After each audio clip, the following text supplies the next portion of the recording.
اے لطیفہ عرض کیا ہے دیوبندیوں کے امام، اس کا نام اشرف علی تھانوی صاحب ہے، وہ اپنی کتاب فضائل یومیہ کے اندر 3 مقامات کے اوپر لکھا، میرے غوث الثقلین کا ایک دھوبی تھا، جب وہ مر گیا تو بعد میں اس دھوبی کو کسی نے خواب میں دیکھا تو پوچھا کیا بنا، تو کہنے لگے کچھ بھی نہیں.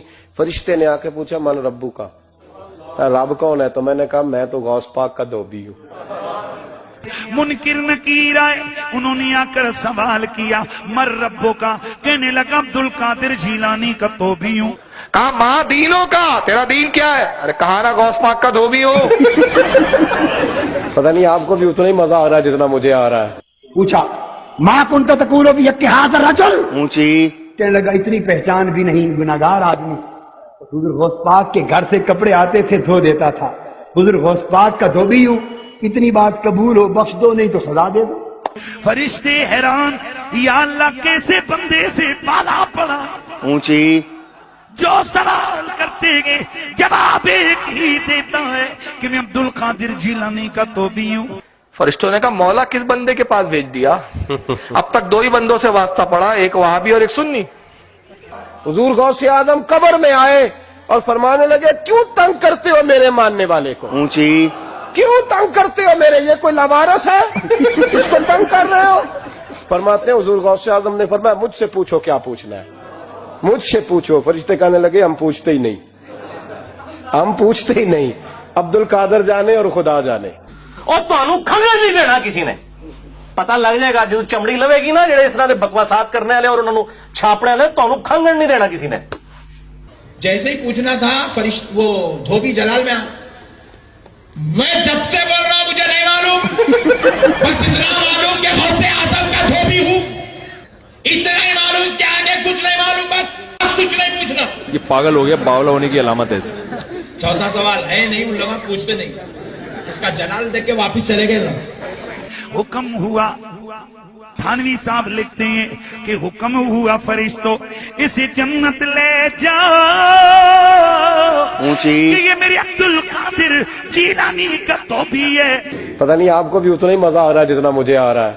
رب کی بارگاہ سے حکم ہوا اے فرشتوں، وہ اگر ہمیں نہیں جانتا تو کیا ہوا، ہمارے محبوب غوث اعظم کو تو جانتا ہے. اس دھوبی کی بخشش ہو گئی، دھوبی کی بخشش ہو گئی. اونچی اس پر تھانوی صاحب لکھتے فرماتے کہ اس کی بخشش ہو گئی. اور کیوں ہوئی؟ کہتے ہیں کہ دھوبی کا بار بار یہ کہنا کہ غوث پاک کا دھوبی ہوں اس کی نسبت کے کبھی ہونے کی دلیل تھا. لیکن یہ مرنے کے بعد پتہ چلے گا، جو مولا علی علیہ السلام کا قول ہے کہ انسان سویا ہوا ہے جیسے ہی مرے گا تو جاگ اٹھے گا. اوہ یہ کیا ہوا؟ اونچی تو یہی کچھ ہی ہونا ہے. وہ اللہ دے بندو کسی وڈے تے وڈے امام نو بھی قبر کسی نے کھنگن نہیں دینا، ادھر تے حالت ہی کوئی نہیں ہونی. ٹھیک ہے کہ جائے گا کسی کی قبر میں پہنچ جائے گا، سب کچھ جھوٹ ہے. تو یہ ہوائیاں اڑ جائیں گی مرنے کے بعد، پتہ چل جائے گا کہ جناب یہ وہ کہتا ہے کہ پتہ لگ جائے گا کہ آگے جا کے پتہ نہیں لگنا تو انہوں لگ پتہ جانا ہے. ٹھیک ہے، لیکن اس وقت ایک بندے کو مرنے کے بعد پتہ چلا کہ غلام احمد قادیانی دجال تھا، اب وہ کہ یا اللہ مجھے دنیا میں دوبارہ بھیج دے، میں دوبارہ اپنے آپ کی اصلاح کر لوں. نہیں، بخاری مسلم میں موجود ہے، میرا یوٹیوب پہ کلپ ہے، قبر میں 3 نہیں 4 سوال. بے شک تو وہ سوالوں کے جواب آپ نے خود ہی دینے ہیں اپنی قبر میں. مر ربو کا، ماں دینوں کا، کوئی کسی کی طرف سے دے ہی نہیں سکتا. اس میں تو الفاظ ہے یا جواب دے گا یا نہیں دے گا. اگر بخاری مسلم میں کہیں ہے کہ کوئی اور آگے دے دے گا تو ہمیں دکھائیں کہ جی میں غوث پاک دا تو 20 ہاں. ایک وہ بھی سنے ہیں نا، فرشتے آئے تو انہوں نے پہلا سوال کیا مر ربو کا، تو انہوں نے کہا میں شیخ عبدالقادر جیلانی کا دھوبی ہوں. اور یہ واقعہ اشرف علی تھانوی نے بھی نقل کیا ہوا ہے، صرف بریلوی نہیں بیان کرتے. یہ پتہ نہیں کس نے کیمرہ بیچ میں فٹ کیا ہوا تھا، روایت کون کر رہا ہے؟ ماں دینوں کا دھوبی کہتے ہیں جی 300 فرشتے پریشان، فرشتے نہیں کو پریشان ہونا ایک لائی ہے. بخاری مسلم میں الفاظ ہے جب تینوں سوالوں کے جواب نہیں ہوں گے نا تو فرشتے پوچھیں گے تو نے یہ سوالوں کے جواب کیوں نہیں ہے؟ وہ کہیں گے میں وہی کہتا تھا جو لوگ کہتے تھے. تو فرشتے کہیں گے تو نے خود علم حاصل کرنے کی ضرورت مطلب کیوں نہیں کوشش کی؟ پھر ایک گرز ماریں گے وہ زمین کے برابر ہو جائے گا. ٹھیک ہے نا، تو گرز مارن گے اللہ کو نہیں جاؤں گا نہیں، فرشتے اللہ کو ٹور گئی اللہ یہ کہڑا بندہ ہے. اوکھے ویلے بزرگ کام آتے ہیں.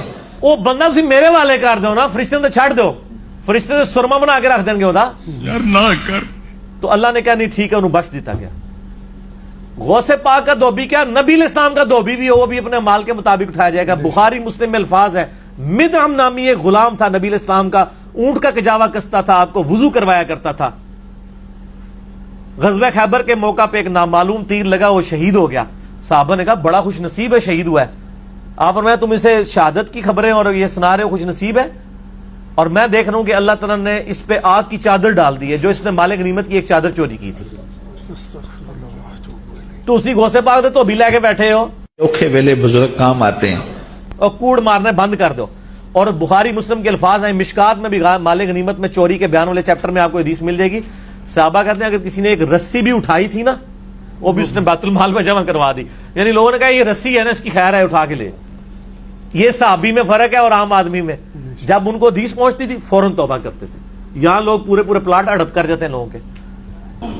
جامع ترمذی میں حدیث ہے کہ سیدنا عثمان غنی رضی اللہ تعالیٰ عنہ علیہ السلام کے بارے میں آتا ہے کہ وہ جب کبھی قبرستان جاتے تو اتنا روتے کہ ان کی داڑھی آنسوؤں سے تر ہو جاتی. تو اصحاب پوچھتے کہ آپ کے سامنے جب جہنم کا ذکر ہوتا ہے آپ پہ اتنی خشیت طاری نہیں ہوتی, لیکن قبرستان میں قبر کے سامنے یہ معاملات آپ کے ساتھ کیوں ہوتے ہیں؟ تو انہوں نے کہا کہ میں نے نبی علیہ السلام سے خود سنا تھا کہ قبر آخرت کی منزلوں میں سے پہلی منزل ہے, جس کی یہ منزل پھنس گئی اس کی اگلی منازل مشکل ہو جائیں گی, اور جس کی یہ منزل آسان ہوئی اس کی اگلی منازل آسان ہوتی چلی جائے گی. یہ وہ شخص کہہ رہا ہے جسے 3 دفعہ جنت کی بشارت ملی ہوئی ہے. ہمارے پاس کوئی جنت کا ٹکٹ نہیں ہے, اور ہماری بے پرواہی اپنے عروج کے اوپر ہے.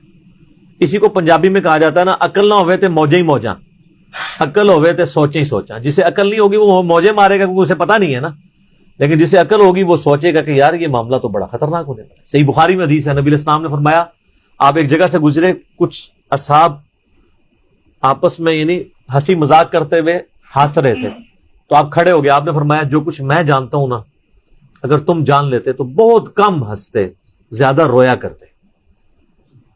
بہت سیریس کیس ہونے والا ہے. صحیح مسلم میں حدیث ہے, آپ علیہ السلام فرمایا میں نے ارادہ کیا کہ میں اللہ سے دعا کروں کہ تمہیں عذاب قبر سنوا دے. دکھانے والی تو کہانی ختم سر, سنوا دے.